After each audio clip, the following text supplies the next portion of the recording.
Zooey Mama, how's it going, everybody? I'm here today to talk about all of the spotlight caches for this season of Marvel Snap. We are talking about the Eternal season.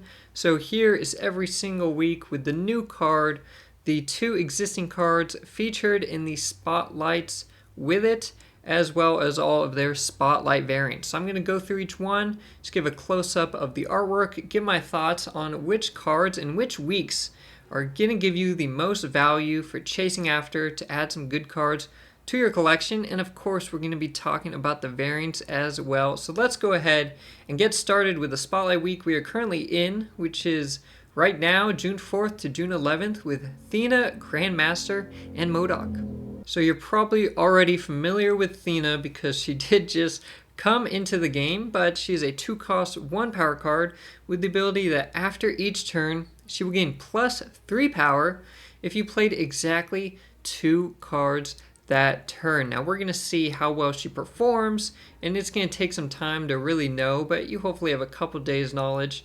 And she's kind of like a nice, flexible, kind of powering up card similar to Angela.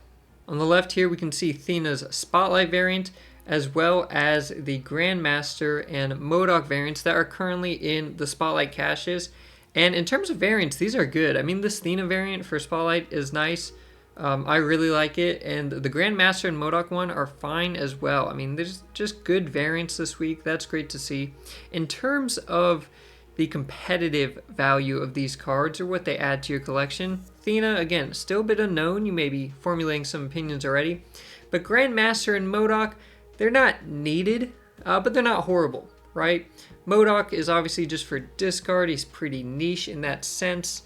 He's not even seeing play in too many Hela decks, but you can still go for kind of a classic MODOK Hela combo, especially when there's not much Alioth running around. You can put him behind Invisible Woman.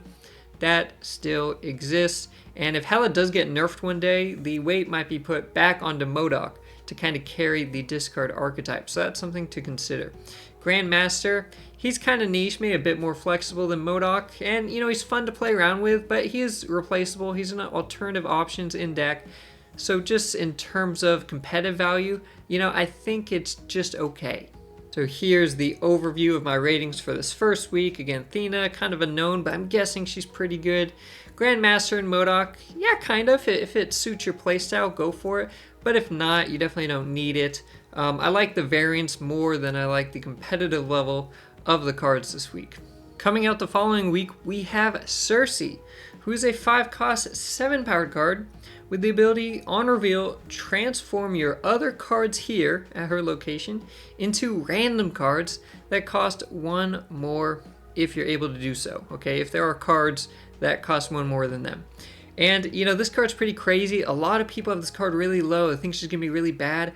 Some people, myself included, have her pretty high. I think she's going to be the dark horse of the season. She's going to be surprisingly good.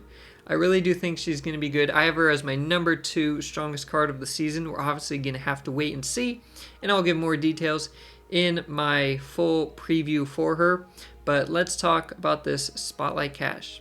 So Circe is in Spotlights alongside Phoenix Force and Meek.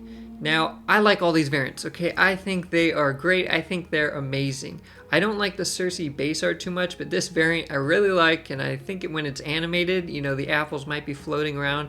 That could look really good. The Phoenix Force one is beautiful. It almost looks like Peach Momoko, but it's David Mack. That's the artist behind this one. It's solid. And then this is my new favorite Meek variant as well. I mean, all of these variants are great, so I'm loving that. In terms of being competitive, we don't know where Circe is going to fall. Okay, that one's just a guessing game. We really don't know for sure until she comes out. Phoenix Force and Meek, kind of similar situations to Grandmaster and MODOK, where they're pretty niche, right? Meek, very similar to MODOK, where he's in discard decks, but not every discard deck runs him or needs him. But if you want to play him, you can. He can get pretty big for a little bug dude. And Phoenix Force, very niche, but you can still play like a Shuri Phoenix Force deck, and it can pop off. Okay, they are good. There are some people who just spam Phoenix Force, and they're really good with them. The downside being that both of these cards are Series 4. They're only 3,000 tokens, so not only the card's not super competitive, definitely not needed for your collection, but it is just a low value week in terms of the tokens. So my ratings for the second week are about the same as the first one. Okay, I think the variants are a bit better. I really do think this is the set of best variants of the season. Cersei, we don't know. I'm thinking she's going to be pretty good. And then Phoenix Force and Meek, again, if it fits your style, great. They're fine cards to have, but definitely not needed for your collection. If you don't think you're going to play them too much or you don't like their deck styles too much, don't chase after them.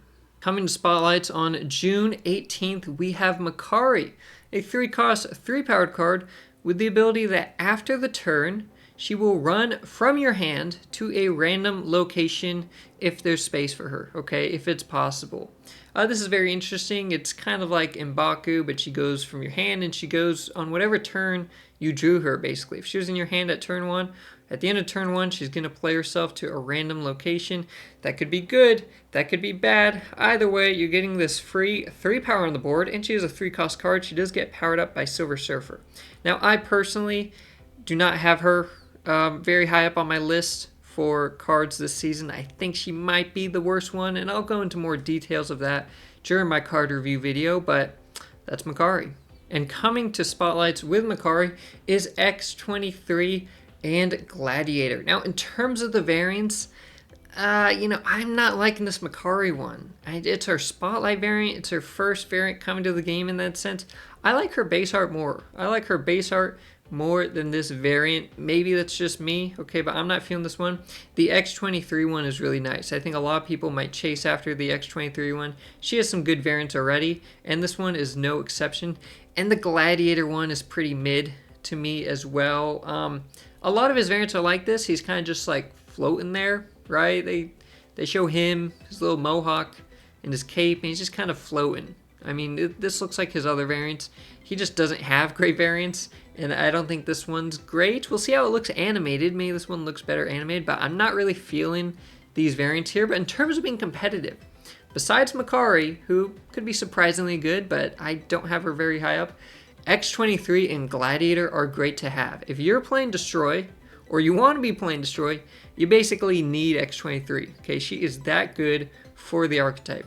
And then Gladiator is a bit more flexible, and he's just solid. You know, you can run him in a Surfer deck, you can run him in a Tempo deck, just put him in a Mill deck, or, you know, just anything you want. You can slap him alongside Loki. He's just a 3/8.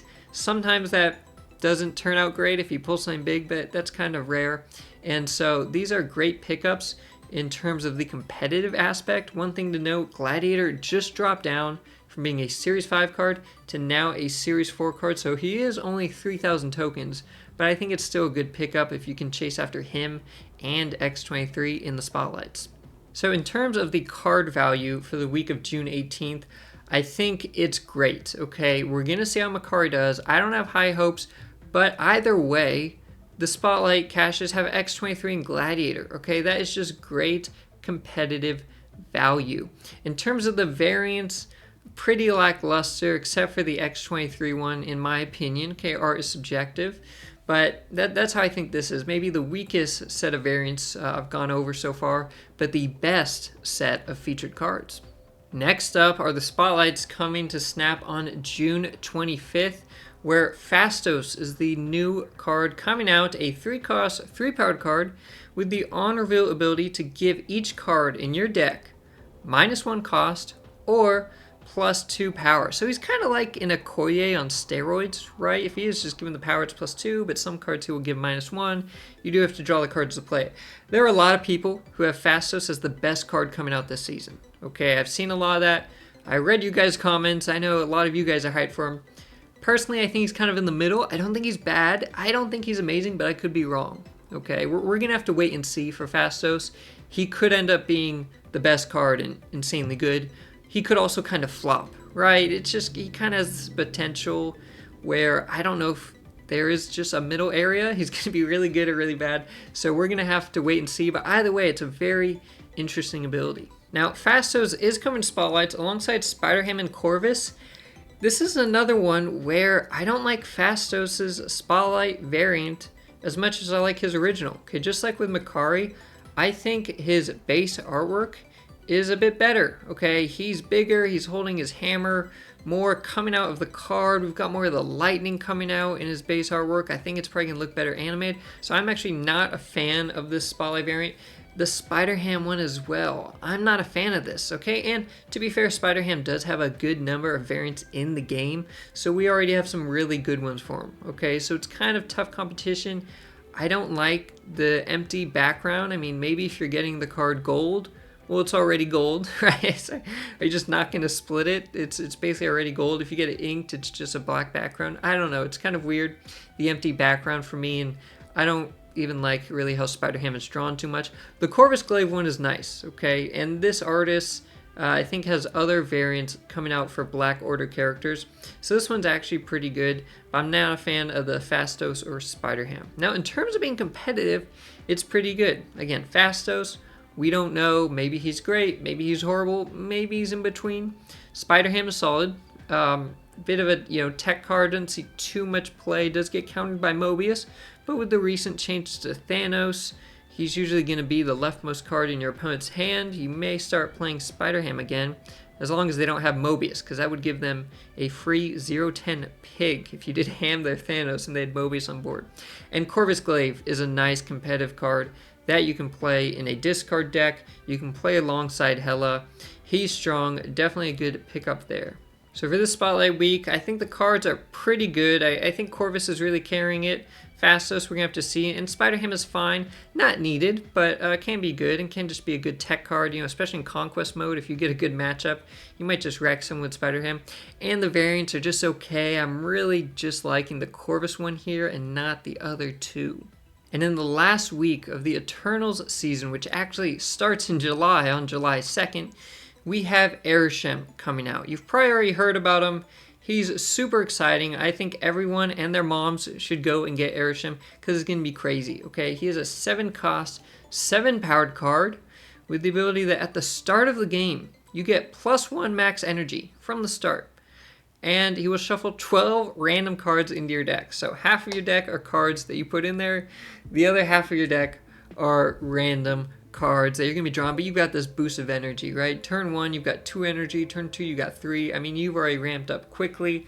It's just going to be crazy. I don't even think he's bad. At first, it sounds like a meme, right? It sounds like bad Loki, okay? Loki at home or Walmart Loki, just like worse, but I think overall he's going to be decent, actually, if not good. At a minimum, I think he's decent because he's actually doing a lot with that +1 energy. But let's get into a Spotlight week. So he is coming in Spotlights alongside Hercules and Black Swan. Now, Hercules, like Gladiator, did just drop down to Series 4. Why wasn't he released as Series 4? I have no idea. He's sucked the whole time. But he is now Series 4, 3,000 tokens. Black Swan is Series 5, but being the previous Season Pass card, I believe this is the first time you can get Black Swan from Spotlight caches. So if you did not buy her season, which was February, I think, then now is your chance to get her. In terms of variants, yeah, I think they're fine. I think they're good. The Arishem one's pretty cool. Okay, I'm liking that one. The Hercules one, I think it's fine. It's okay. Hercules doesn't have a ton of variants in the game, so that makes it a bit better. And then I think the Black Swan one is pretty cool. Okay, it may not be everyone's style, but it's pretty nice. I'm excited to see how it looks animated. I'm just excited to see what it looks like when it's got an ink or gold split. So I think it's a nice set of variants.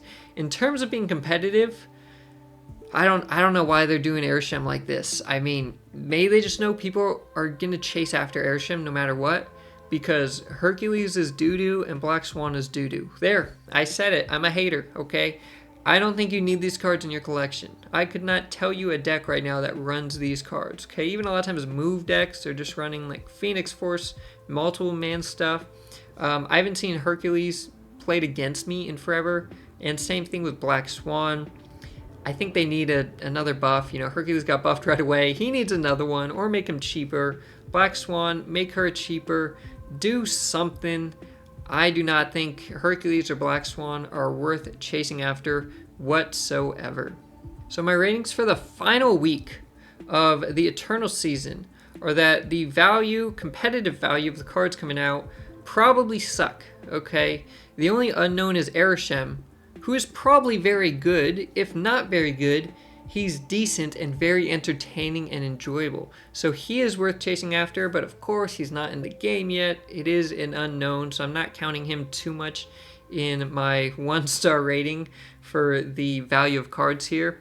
And in terms of variants, I think it's fine. Okay, I think they're nice. If you do want Hercules Airsham or Black Swan variant, I think they're all good variants. Okay, they sit well with me.